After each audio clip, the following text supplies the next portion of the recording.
मथेन वंदनी तिन्ननम तार्यानम अरिहंत प्रभु श्रवण भगवान महावीर स्वामी को कोटिशः वंदन।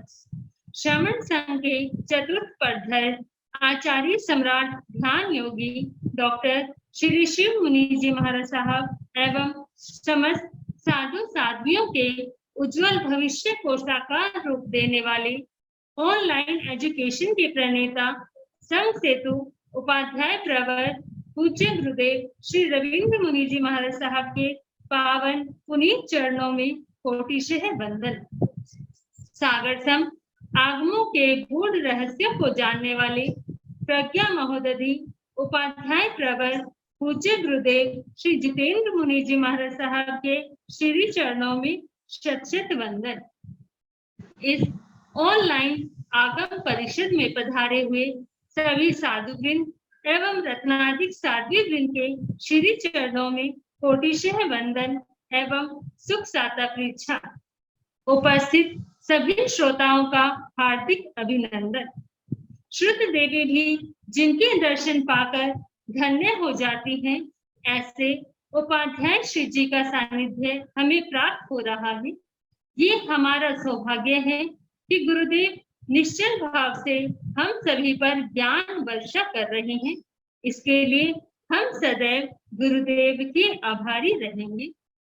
अक्षर अक्षर हमें सिखाते, शब्द शब्द का अर्थ बताते, जिन वाणी का सार बताते, विनम्र सरल सरस्वती पुत्र कहाते।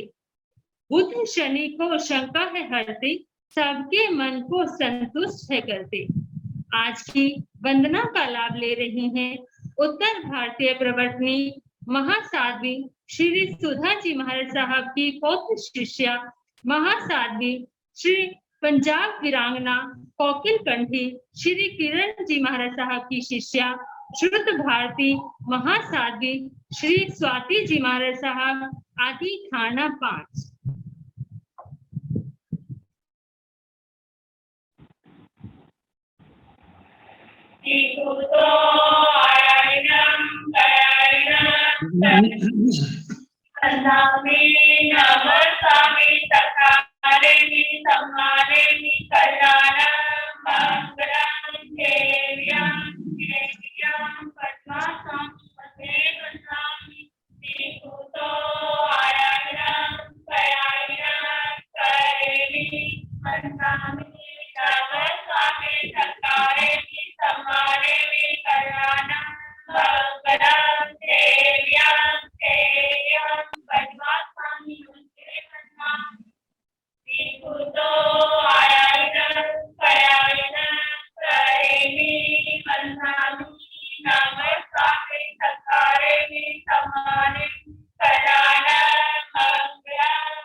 हाँ जी, सुख साता है सबके।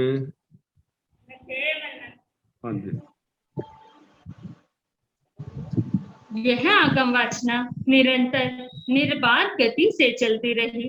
इस हेतु सभी तपस्वी अपना अपना सहयोग दे रहे हैं और आज की तपस्या के लाभार्थी है महासाध्वी श्री जगदीश मती जी महाराज साहब की सुशिष्या दिव्य साधिका उप प्रवर्तनी महासाध्वी श्री रमेश कुमारी जी महाराज साहब, जिनका आज उपवास सप्त है।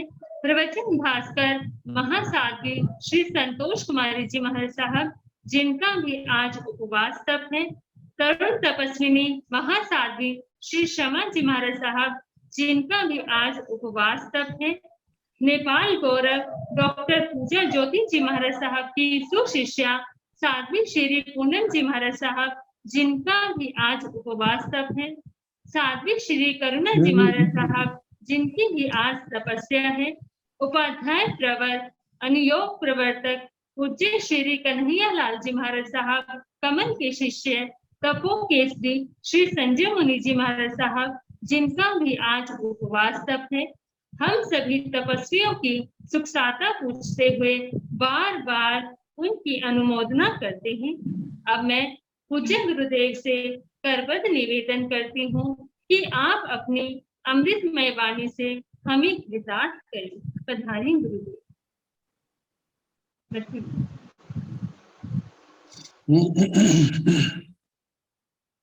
नमो अरिहंताण, नमो सिद्धाण, नमो आयर्याण, नमो ओवधायाण, नमो लोय सर्वसाहुण, एसो पंच नमोकारो सर्वपावपणासनो, मंगलानंद संदेशन परमं हवै मंगलम्।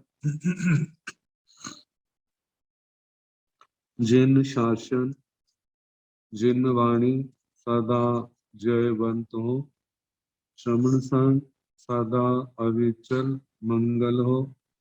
मुक्ति को प्राप्त श्रमण भगवान महावीर स्वामी, उनकी परम पावन कल्याणी भागवती वाणी वाचक प्रमुख श्री इंद्र भूति गौतम आदि गणधर भगवान युग प्रधानाचार्य परम पूज्य श्री सुधर्मा स्वामी जी महाराज, उनकी परम पावन पाठ परंपरा वर्तमान आचार्य ध्यान योगी परम पूज्य श्री शिव मुनि जी महाराज एवं गुरुजन सबके पावन चरण सरोजों में मेरा अनंत अनंत बार वंदना नमस्कार।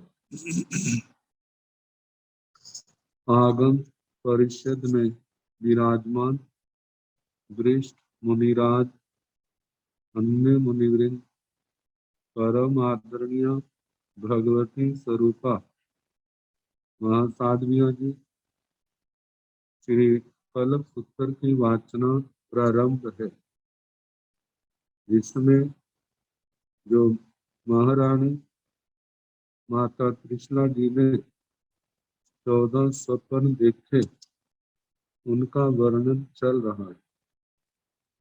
14 में से 5 सुनाए जा चुके। हाथी का है, बैल, सिंह, शेर, लक्ष्मी और फूलों की माला। अब छठा स्वप्न चंद्रमा का है। ससिम च गो खीर हेण गग राय रय कलश पंडरम शुभम हिय नयन कंतम परिपुन्नम तिमिर निकर घन गहिर भी तिमिर करम पमान पखंतराय लेहम कुमुद बण विवोहयम निशा सो सोभगम सुपरिमठ दप्पण तलोबमं हंस पड़ुवन्नम जोइस मुह मंडगम ताम रिपुम मयण सरापुरम समुद्र दग पूरगम दुमणं जणं दत्य वज्यं जातय वज्यं पायहिं सोस्यन्तं पुणो सोम चारुरूपं पेक्षाई सा गगन मंडल विशाल सोम सोम गगन मंडल विशाल सोम चंकम्मान तिल तिलगम रोहिणी मन हिय बल्लहं देवी पुण्यचंदम समूलसंतम। छठा स्वपन चंद्रमा का। देवी पुण्यचंदम पेक्षाई, देवी महारानी त्रिशला माता जी पुण्यचंदम पेक्षाई, पूर्ण चंद्रम प्रेक्षते, पूर्ण चंद्रमा को देखती है। वह चंद्रमा कैसा था, शेष शब्दों के द्वारा उन्हीं का वर्णन किया गया। ससिंग च का मतलब और, ससिंग शशि। वैसे लोक में शशि शब्द यही प्रचलित है चंद्रमा के लिए, इसी का प्रयोग होता है। तो शशि शब्द की परिभाषा करते हुए साहित्यकारों ने ऐसा कहा है, शशो अस्य अस्ति इति शशि। इसके खरगोश शश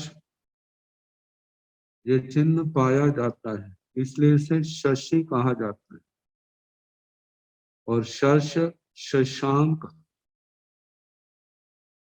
शशांक भी शश खरगोश का चिन्ह है इसके अंदर, इसलिए शशांक कहते। ये तो लौकिक साहित्य के अनुसार इसकी व्याख्या है।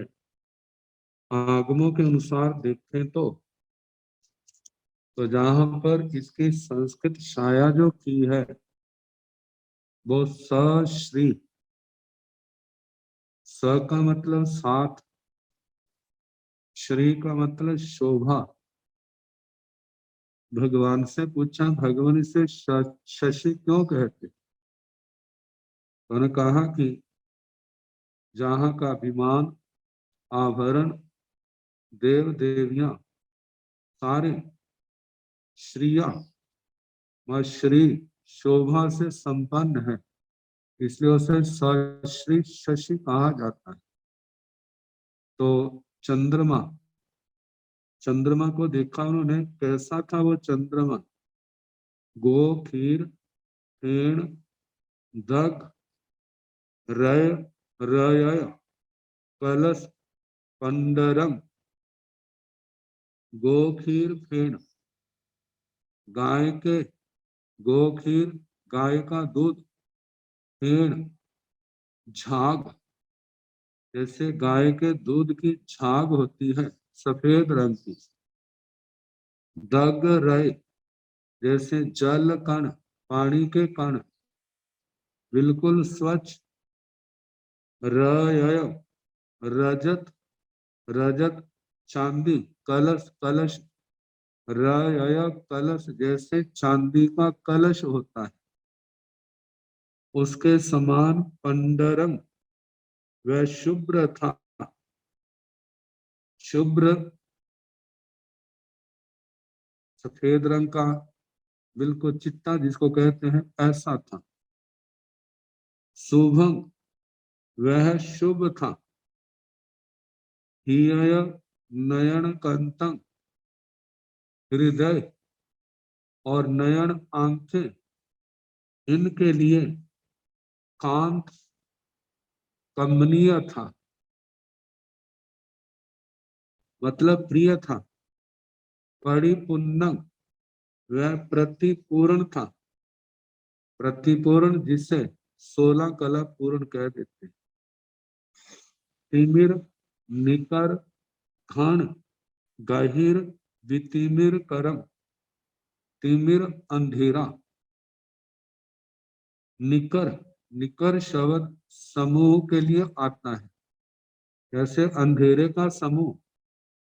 और वह भी कैसा? घन गहिर, घन घन रूप, या जैसे बादल। गहिर गंभीर गहरा, मतलब गहरा अंधेरा।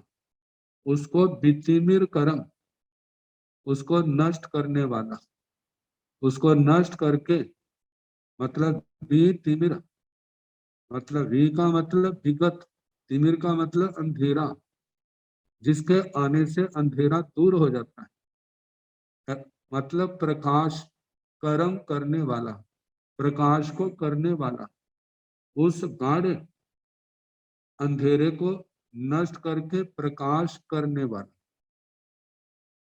पमान पखंत राय लेहम, पमान, पमान का मतलब प्रमाण, प्रमाण कैसे, कहा कि जैसे पक्ष, पमान, पक्ष, पक्ष,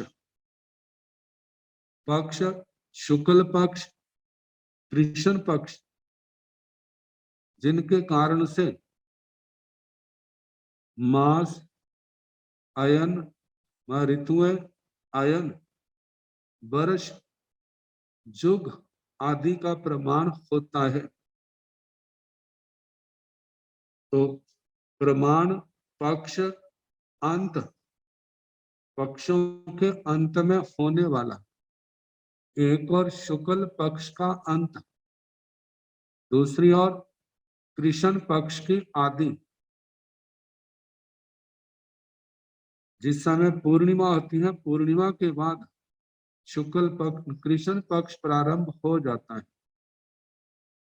तो कहें कि पक्ष, शुक्ल पक्ष, कृष्ण पक्ष, इन दोनों के अंत, अंत का मतलब अंतर मध्य में राय लेहम, राय शोभायमान है, लेहम लेहा रेखा, मतलब उसकी कलाई,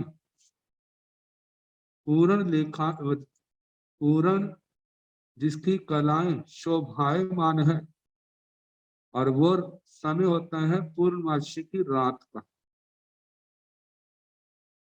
मतलब दिन रात, मतलब के पक्ष, महीना, अयन,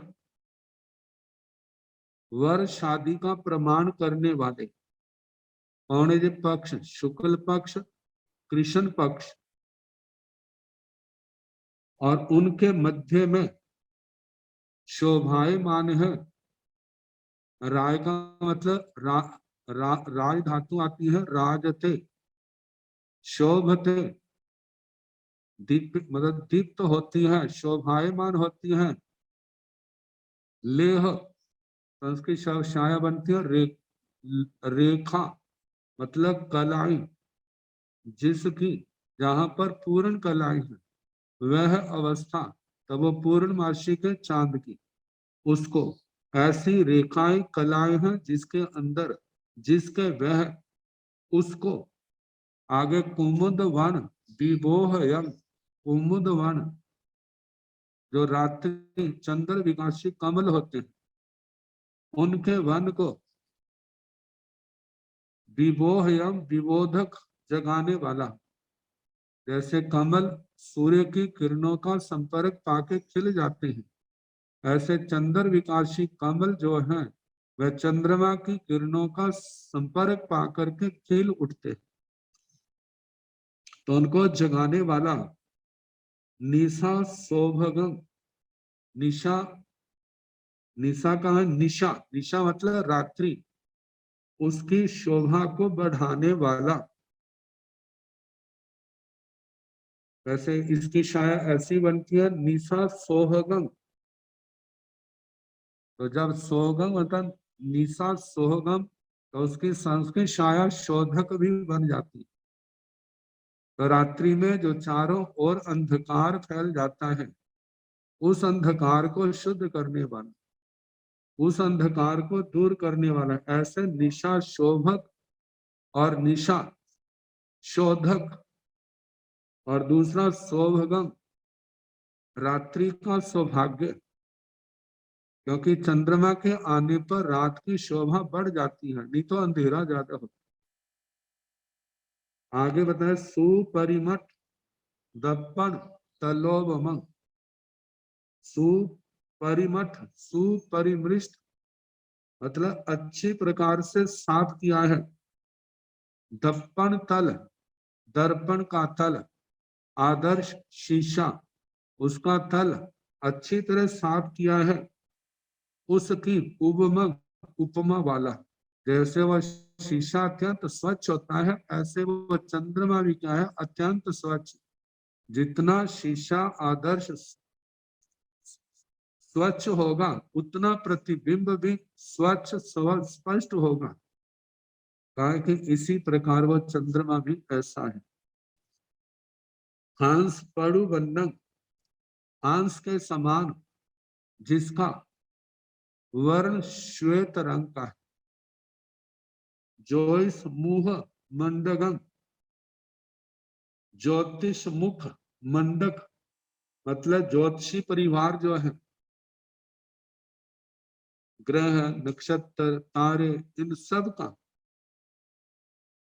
मंडगम, मंडगम का मतलब मडी धातु आती है मंडयति, शोभते, इनकी शोभा को बढ़ाने वाला। जैसे वर्णन जहां शशि कोमय जोग जुतो नखत तारा गण परि बुड़प्पा। दशमी कालिक सूत्र के 9वें अध्ययन की गाथा गणि की उपमा दी है। जैसे आकाश में ग्रह नक्षत्र तारों से चंद्रमा शोभायमान होता है, इसी प्रकार चतुर्विध संघ में अपने परिवार के साथ गणि आचार्य भगवंत शोभायमान होते हैं। तो बताया है कि जोय समूह मंडगम, ग्रह नक्षत्र ताराओं की शोभा को बढ़ाने वाला है। कौन? चंद्र। चंद्रमा की शोभा को जे बढ़ाते हैं और वो इनकी शोभा को बढ़ाता है। आगे बताया तामरिकुम, तम अंधेरा, अंधेरे का वो शत्रु है, क्योंकि जहां पूर्णमासी का चांद है वहां पर अंधेरा नहीं, चारों ओर चांदनी ही चांदनी फैली होती है। कितना प्रकाश! ये ठीक है, दिन के समान नहीं है, लेकिन सूर्य के प्रकाश की अपनी महिमा है, चंद्रमा के प्रकाश की अपनी महिमा। तो अंधेरे का शत्रु मयन सरापुरम। अब साहित्यिक शैली को लेकर के वर्णन किया है। कहा कि मयन सरापुरम, सरापुर कहते हैं शरापुर, तूणीर, तरकश जिसके अंदर बाण होते। तो कहा है कि मयन सरापुरम, ये चंद्रमा क्या है? मयन मदन मतलब कामदेव के बाणों का तुनीर है, तरकश है। समुद्र पूर्वम, समुद्र को, समुद्र पूरक, या पूर्णमासी की रात आती है तो कैसे समुद्र में ज्वार भाटा आते हैं, पानी कैसे ऊपर उछलता है, मानो चंद्रमा को मिलने की प्रयास कर रहा है। दुमण जन, जहां पर दत्तीय वज्जियंग लिखा है लेकिन दह्य वज्जियंग ऐसा आना चाहिए। और दह्य वज्जियंग का मतलब दैत वर्जितम। तो कहा जो दुमणंग, दुर्मन, जो दुखी है, जनंग ऐसा व्यक्ति। ये भी साहित्यिक शैली की अपेक्षा से दह्य वज्जियंग, दैत से वर्जित। दैत जहां पर दैता वर्जितम भी होता है और दैत वर्जितम, पुरुष है तो दैता वर्जितम, पत्नी से वियुक्त जो है,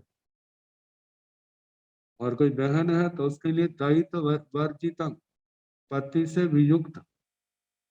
उनके लिए पाय ही, ऐसे लोगों को पाय ही, अपने पादक मतलब के अपने किरणों के द्वारा शोषयंतम, उनको शोषित करते हुए उनको व्यथित करने वाला जो है, पुनो पुनः सोम सोम चारु रूपम, सोम, जिसका रूप बड़ा सौम्य है, शांत है। चारु, सुंदर है।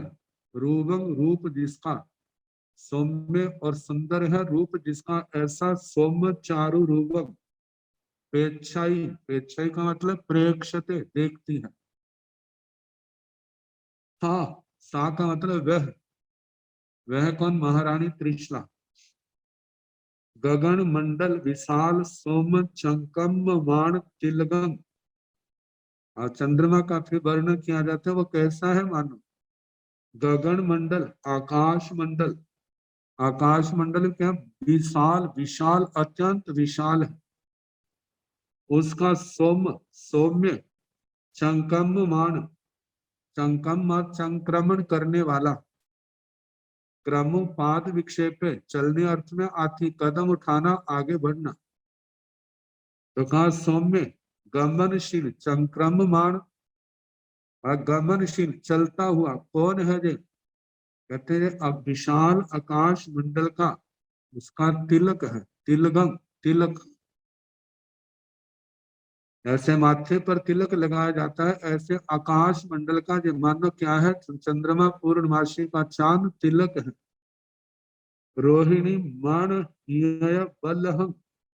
रोहिणी, रोहिणी मन, रोहिणी के मन, हृदय का, बल्लभ, बल्लभ है। यहाँ पर ऐसा कहा जाता है जैसे चंद्रमा की पत्नी रोहिणी उसका बल्लभ। तो इसके संबंध में कहा है जो कवि समय, जो कवि जैसी वर्णन करते हैं उसके अनुसार जो वर्णन। लेकिन व्याख्याकारों ने कहा कि रोहिणी नक्षत्र है, रोहिणी मन, रोहिणी नक्षत्र। चंद्रमा पूर्णमासी की रात को चंद्रमा और रोहिणी का योग होता है, और फिर उसके बाद महीने के बाद फिर होगा।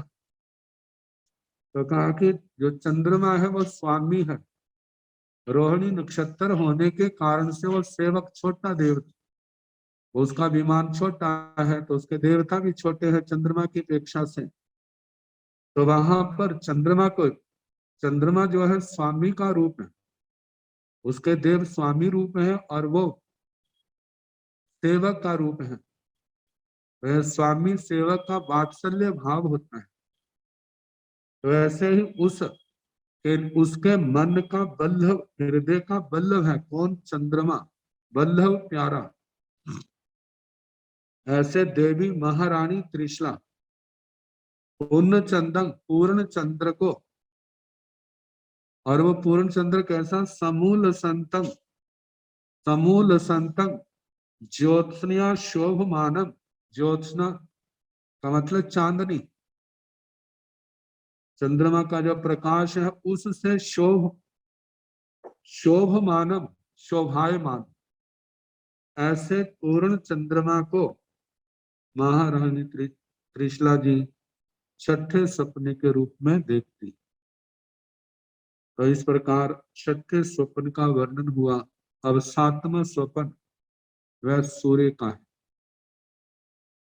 तो पुनो तम पडल परिफुडम चेव तेयसा पजलंत रूपम रत्ता शोभ पगास किंसुव सुग मुह गुंजद्ध राग सरिसं कमल बनालंकरणं अंकणं जोईसस्स अंबर तल पैवं हिम पडल गल गह गणोरु नायकं रत्ति विनाशं उद्यत मणेशु मुहूर्त सुह दंसनम दो निरीख रूपं रत्ति मुद्धायंत दुपयार्पमद्दनं सीय वेग महणं पेच्छाई मेरु गिरि सय परिअट्टयं विशालं सूरं रस्सि सहस्र पयनीय दित्त सोहम। सातवें स्वप्न में सा पेक्षाई विशालम सूरम, वह विशाल सूर्य को देखती। वे महारानी त्रिशला जी, माता त्रिशला जी सातवें स्वप्न में सूर्य को देखती। और सूर्य का वर्णन है, वह सूर्य कैसा है। तो पुनो, तो ततः, पुनो पुनः, तदनंतर उसके पश्चात छठे सपने के बाद तम पडल परिफुड़ंग, तम पडल, तम अंधकार, पटल, पटल जो है संस्कृत में पटल शब्द बनता है, पटल समूह के लिए आता है। अंधेरे के समूह को परिस्फुटम, परिस्फुटम, इसको ये कह सकते हैं जैसे सिर फोड़ने वाला, तो जहां पर है नाश करने वाला, उसको परिस्फुट प्रकट करने वाला, अंधेरे को नष्ट करने वाला, अंधेरे के समूह को दूर करने वाला। छेव और तेजसा पजलंत रूपम, तेज से, अपने तेज से, पजलंत रूपम, जाज्वल्यमान रूप है जिसका, ऐसा वो सूर्य। रत्ता सोग पगास किंसुव सुग मुह गुंजध राग सरिसम, रत्ता सोग, लाल वर्ण का जो अशोक है, अशोक वृक्ष लाल वर्ण का, जैसे पांचों वर्णों का वर्णन आता है, लेकिन जो लाल वर्ण का है वह। तो रत्ता सोग, रक्त अशोक पगास, पगास जहां पर प्रकाश उसके समान। किंसुव, जैसे केसु, किंशुक, केसुए के फूल होते हैं, वो भी लाल वर्ण। सुग, मुह, शुक मुख, शुक तोते को कह देते हैं, उसका मुख, उसके मुख के समान। गुंजध, गुंजद, गुंजार्ध, गुंजा, एक छोटा सा वनस्पति का बीज होता है, आधा काला होता है, आधा लाल होता है। तो जो आधा लाल होता है उसके समान। गुंजद, गुंजार्ध राग सरिसम, उसके राग के समान, जिसका रंग है, मतलब सूर्योदय के समय उस सूर्य का जैसा रंग होता है, तो इन के समान होता है। कमल वन अलंकरण, कमल वन, कमल सरोवर आदि जो जहां पर कमल है, उनके वन का अलंकरण, उनकी शोभा को बढ़ाने वाला है, उनको अलंकृत करने वाला है। क्योंकि जब सूर्य निकलेगा तो जो बंद कमल है वो पुनः क्या हो जाते, खिल जाते। तो इसलिए कहा जाता है कि उनकी शोभा को बढ़ाने वाला, उनको अलंकृत करने वाला सूर्य है। अंकन ज्योतिष, ज्योतिष का अंकन कहा जाता है, जिसके कारण से ज्योतिष, ज्योतिष में जो राशियां आती हैं, मेघ, वृक्ष, मिथुन, कर्क, सिंह, कन्या आदि, जिसकी गति से ये जानी जाती हैं। क्योंकि एक एक राशि में सूर्य का एक एक महीने तक वास होता है, मतलब सूर्य का उस राशि के अंदर से ही निकलता है। तो एक महीने में जैसे मेघ है, एक महीने में उसको क्रॉस करेगा। और ये होता है जब उत्तरायण से दक्षिणायन में जाता है, दक्षिणायन से उत्तरायण में जाता है, तो वो जो राशियों की ज्योतिष में जो पहचान है, उसको उसको बताने वाला। अंबर तल पैवम, अंबर तल, आकाश तल का, आकाश का मानो सूर्य क्या है, दीपक है। हिम पडल गल गहम, कहते हैं हिम बर्फ, उसके पडल, उसके समूह का, मतलब हिम पटल का मानो ऐसे है जैसे उसका गला पकड़ने वाला। गल गहम, गला ग्रहण करने वाला, या किसी को धक्का दे के बाहर निकाल देते। ऐसे जैसे जैसे सूर्य का संताप, मतलब गर्मी बढ़ती जाती है, गर्मियां आती जाती हैं, जो जमी हुई बर्फ है वो पिघलने लग जाती, तो उसको गलाने वाला, बर्फ के समूह को गलाने वाला, पिघलाने वाला। गह गणोरु नायगं, ग्रह गण उनका, उरु श्रेष्ठ, नायगं मतलब के नायक है, उनके नेता है। रत्ति विनाशं, रत्ति विनाशं रात्रि विनाश, रात्रि का विनाश करने वाला। उद्यत मणेशु मुहूर्त सुह दंसनम, उद्यत मणेशु मतलब उदय और अस्त के समय, उदय और अस्त के समय, मुहूर्त सुह दंसनम, एक मुहूर्त प्रमाण, इतना समय सुह दंसनम, बड़े आराम से देखा जा सकता है। लेकिन उसके बाद फिर उसके अंदर किरणों में तीक्ष्णता आने के कारण उसको देखने में सुख नहीं होता, जोर लगता है। दो निरीख रूपम, उसके पश्चात दो निरीख रूपम, उसका रूप दूर निरीक्षणीय हो जाता है, उसको देखना मुश्किल हो जाता है। रत्ति मुद्धायंत दुपयार्पमद्दन, रत्ति रात्रि, उद्धायंत मतलब उद्धत होकर चलने वाले। माँ के संबंध में कहा जाए रत्ति मुद्धायंत, ये अलाक्षणिक है, प्राकृत के लक्षणों के कारण से ये हुआ है। मतलब रात्रि के अंदर दुपयार, जिनके कारण से रात को आना जाना मुश्किल हो जाता है, वो लोग क्या है? चोर हैं, डकैत हैं, गलत प्रकृति के लोग हैं। तो ऐसे लोगों के दुष्प्रचार को प्रमर्दन, प्रमर्दन करने वाला, उसको नष्ट करने वाला। और जिस समय सूर्य निकल आ जाता है, निकल जाता है, चारों ओर प्रकाश ही प्रकाश हो जाता है, तो लोगों को आने जाने में किसी प्रकार की कठिनाई नहीं होती। पेच्छाई प्रेक्षते देखती है। मेरु गिरि सय परियट्यं, मेरु गिरि सतत परिवर्तकम, मेरु गिरि मेरु पर्वत के स्वयं सदा परियट्यं परिवर्तना करने वाला, मतलब कि मेरु पर्वत के चारों ओर सदा घूमने वाला।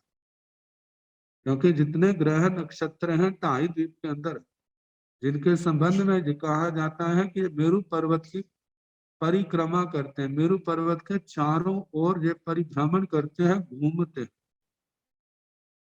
विशालम विशाल,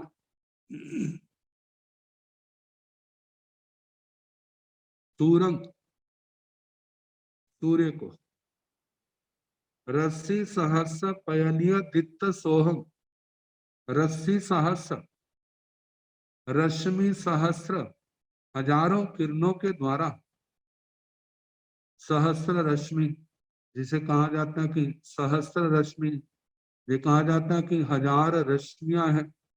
और उसके संबंध में भी सबकी अपनी अपनी धारणाएं हैं, लेकिन इतना तो कहने में किसी को आपत्ति नहीं होगी कि हजारों रश्मियों के द्वारा, सहस्र रश्मि, पयलीय दित्त सोहम, पयलीय का मतलब प्रदलित, नष्ट कर दिया है। दित्त सोहम दीप्त शोभा को, जिनकी, तो किनकी दीप्त शोभा को नष्ट किया है? चंद्रमा की, ग्रहों की, नक्षत्रों की। जब सूर्य नहीं आया था तो आकाश में कैसे चमक रहे थे, लेकिन जैसे सूर्य आया है सबकी प्रभा क्या होगी? बिल्कुल सिमट गई, अब कोई भी दिखाई देता नहीं। तो ऐसे हजारों रश्मियों के द्वारा जिसने दीप्त शोभा को प्रदलित कर दिया है, नष्ट कर दिया है, ऐसे सूर्य को वह महारानी त्रिशला सातवें स्वप्न के रूप में पेच्छाई देखती है, प्रेक्षते पश्यति। अब इसके आगे आठवां स्वप्न ध्वज का। तो पुणो जच कणक लट्ठी पैठियं समूह नील रथ तीय सुकिल सुकुमाल उलसिय सुकुमालुलसिय मोर पिंच कय मुद्धयं हालिय सांखंक कुंद दग रय रयय कलश पंडरेण मध्य अथेण सिंहेण रायमाणेण रायमाणं भेतुम गगन तल मंडलम चेव बवसीयेण पेच्छाई शिव मौव मारुव लय लया हय पकंपमानं अतिपमानं जन पिच्छ निज रूपं तो तदन तो पुनो तदनंतर उसके पश्चात जच जच का मतलब जात्य उत्तम जाति का कनक कनक स्वर्ण उत्तम जाति का जो स्वर्ण है उसकी लट्ठी लट्ठी जष्ठी जष्ठी लाठी को कह देते हैं। तो जहां पर ध्वज का जो डंडा है उसके संबंध में है कैसा है उत्तम जाति के सोने का बना हुआ उसके ऊपर कनक लट्ठी पैठियम प्रतिष्ठित है उसके अग्र भाग पर प्रतिष्ठित है। समूह नील रक्त पिय पिय सुकिल सुकुमाल उलस्य मोर पिंच काय मुद्धयम उस ध्वज के ऊपर जैसे सिर के ऊपर बाल होते हैं मूर्धज मूर्धज जिनके मूर्धा सिर के ऊपर जो उत्पन्न हुए हैं ऐसे समूह इनका समूह नीले नीले रंग के रथ लाल रंग के पीले रंग के शुक्ल शुक्ल वर्ण के जहां पर काले का वर्ण नहीं आया तो नीले के साथ काले का भी ले लेते कहा उनके समान सुकुमाल उलस्य मतलब सुंदर शोभायमान मोर पिंच जैसे मोर पिच्छी होती है वे उनके द्वारा कई मुद्धयंग मतलब मुर्दा भाग किया गया है मतलब उसके ऊपर की साइड में ऐसे मोर पिच्छियां जो होती हैं मोरों के पंख जैसे अलग अलग वर्णों के बताए जैसे बांध करके ऊपर बांधे हुए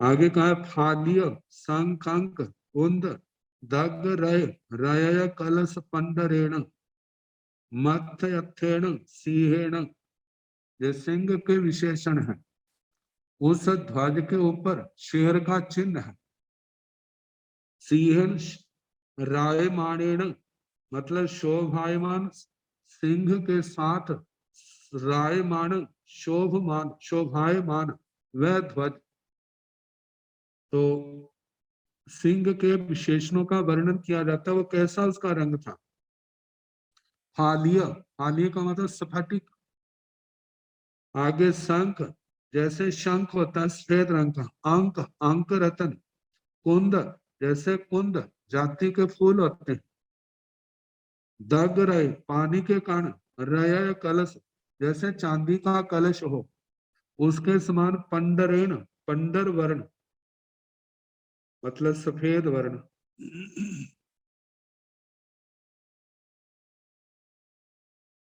मत्थयथेण उस ध्वज के मस्तक भाग पर स्थित सिंहेण शेर के द्वारा रायमाणेण शोभायमान मतलब जिसमें शेर वहां पर सफेद रंग का शोभायमान हो रहा है ऐसे उस शेर से शोभायमान वो ध्वज और ऐसे एक ऐसे और है भेतुम गगन तल मंडलम चेव बवसीयेण जैसे हवा चलती है और वो भी उसमें जैसे थोड़ा सा जो कपड़ा है उसके बल पड़ जाते हैं फिर वो सीधे भी होते हैं तो कहते हैं हवा जब चलती है तो उसके कारण से वो ध्वज कंप रहा है फहरा रहा है तो ऐसे लगता है कि जैसे वो शेर जो है आकाश को लांघने का प्रयास कर रहा है तो बताए गगन तल मंडलम भेतुम चेव गगन तल मंडल गगन मंडल का वो आकाश मंडल का भेदन करने के लिए व्यवसीयण व्यवसित व्यवसित का मतलब जिसने निश्चय किया है व्यवसाय किया है ऐसे पेच्छाई प्रेक्षते देखती है शिव मऊ मारुव लया हाय कंपमाण शिव का मतलब बिल्कुल हल्के हल्के शांत, शिव का मतलब शांत, मऊव धीरे धीरे, मंद मंद गति में, मारुव मारुत, मारुत का मतलब हवा, मतलब शांत मंद मंद गति से चलने वाली हवा के द्वारा। हवा जो है लय लया हय, मतलब कि उस ध्वज के पास लीन होती है और उस हवा से वो ध्वज आहत हो रहा है, टकराने के कारण से प्रकंपमाण, वह ध्वजा कांप रही है, और उस कांपने के कारण से ही ये हो रहा है कि मानो वो शेर जो है आकाश मंडल को भेदन करने के लिए आगे लांघने का प्रयास कर रहा है। अतिपमाण मतलब अत्यंत विशाल, अतिपमाण अत्यंत विशाल, अतिशय उन्नत वो ध्वजा। जन पिछणिज रूपम, जन लोगों के द्वारा, पिछणिज प्रेक्षणीय रूप, मतलब कि जो दर्शनीय, मनुष्यों के लिए वो दर्शनीय था, ऐसे ध्वज को वह त्रिशला महारानी त्रिशला 8वें सपने के रूप में देखती है।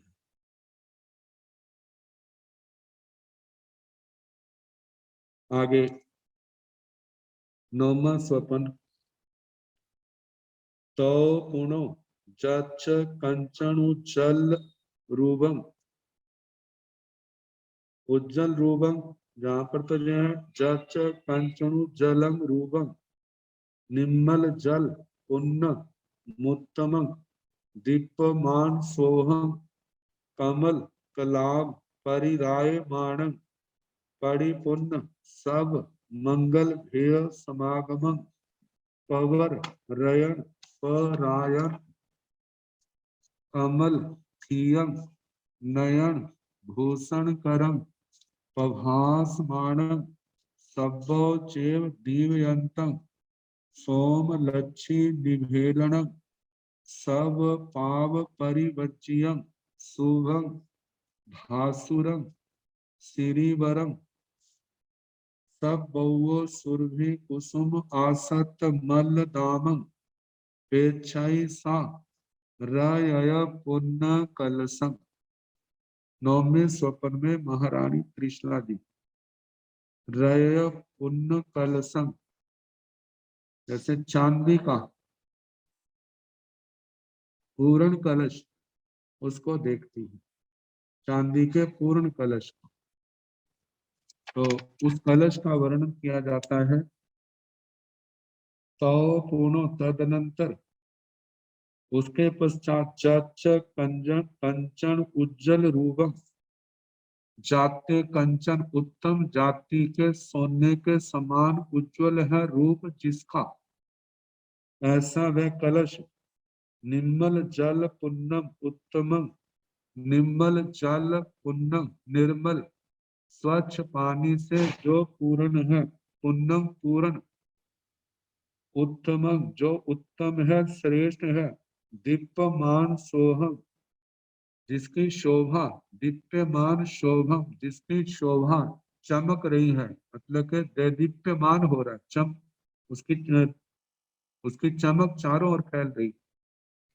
कमल कलाव परिराय माणं, कमल कलाव, कमल कलाप, कमलों के कलाप, कलाप का मतलब समूह से, परिरायमाण शोभायमान है, परिपूर्ण सब मंगल भेय समागमन, ताकि प्रतिपूर्ण सभी जितने भी मंगल हैं उनके भेद हैं, मानो वहां पर समागम हुआ।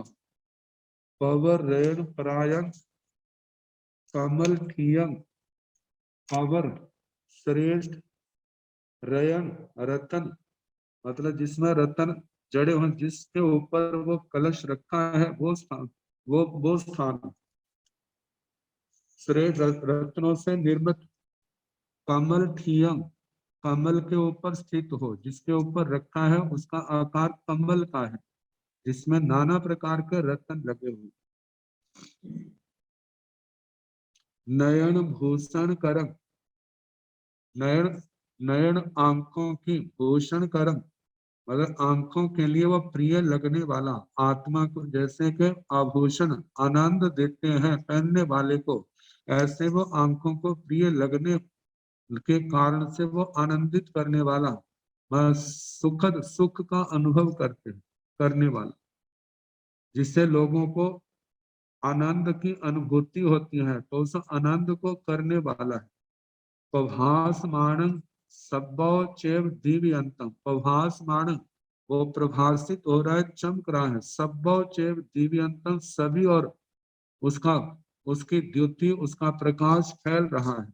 सोम लक्ष्मी निवेदन, वह क्या है? सोम में लक्ष्मी का निवेदन मतलब गृहवास है, घर है।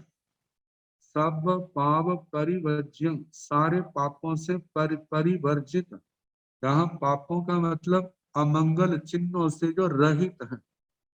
शुभम शुभ, भासुरम, भासुरम का मतलब भास्वर, जिसमें से चमक निकलती है। श्रीवरम, श्रीवर मतलब के जैसे लक्ष्मी का प्रतीक होने के कारण बहुत श्रेष्ठ। सब बहु सुरभि कुसुम आसत मल दामम, सब बहु सभी ऋतुओं में होने वाले, सुरभि सुगंधित जो कुसुम फूल हैं, आसत मल दामन उनकी मालाएं बनाई है, और उसके ऊपर उसके चारों ओर उसके वहां पर डाली हुई। ऐसे रय पुण्य कलशम, चांदी के पूर्ण कलश को, पेक्षाई सा वह महारानी त्रिशला जी उनको नौवें स्वप्न के रूप में कलश को देखती है। अब इसके बाद 10वां स्वप्न आएगा, जिसमें सरोवर का है, उसका कल जैसे अवसर होगा कराने का प्रयास किया जाएगा। तो नमो अरिहंताण, नमो सिद्धाण, नमो आयर्याण, नमो ओवध्यायाण, नमो लोये संस्थाण, एसो पंच नमो कारो सव पावपणासन, मंगलानंद संगे सिंह परमं हवाई श्री मंगलम साहु मंगलम केवली प्रणत धम्मो मंगलम चतारी लोकोत्तम आर्यहंता लोकोत्तम सिद्धा लोकोत्तम साहु लोकोत्तम केवली प्रणत धम्मो लोकोत्तम चतारी शरणं प्रवज्जामि अरिहन्ते शरणं प्रवज्जामि सिद्धे शरणं प्रवज्जामि साहु शरणं प्रवज्जामि केवली पुनः धम्मं शरणं प्रवज्जामि। चार शरण सुख करने दुख करने मंगल करने और शरणाने भी कोय, जो भव प्राणी आश्रय अक्षय सबको जथा योग्य वंदना सुख साथ।